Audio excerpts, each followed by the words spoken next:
మా ల్యాండ్లో మేము బిల్డింగ్లు కట్టినప్పుడు పర్మిషన్ తీసుకొని కట్టినప్పుడు వాళ్ళు ఎన్ఓసి ఇచ్చారు.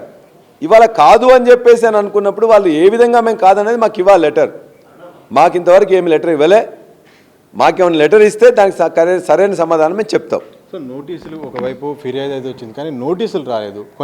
కొన్ని హైడ్రా విషయంలో మాత్రం చాలా వరకు నోటీసులు రాకుండా కూడా కూల్చివేతలు జరుగుతున్నాయి. ఇలాంటి సందర్భంలో ఏం చెప్పదలుచుకున్నారు? అందుకే 22వ తారీఖు 23వ తారీఖు మా ఇన్స్టిట్యూషన్స్లో వాళ్ళు వచ్చిపోయినట్టు వాళ్ళే కంప్లైంట్ ఇచ్చారు కాబట్టి తద్వారా తెలిసింది. నా మీద కంప్లైంట్ ఇచ్చి ఎఫ్ఐఆర్ చేసిన తర్వాత కోర్టుకి వెళ్ళాం.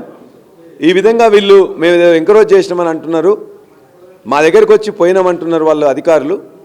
కాబట్టి మాకు మా యొక్క దరఖాస్తులను పరిశీలించమని చెప్పండి అని చెప్పి కోర్టుకు పోతే కోర్టు మేము చెప్పిన దాన్నే ఆమోదించి చెప్పిండ్రు.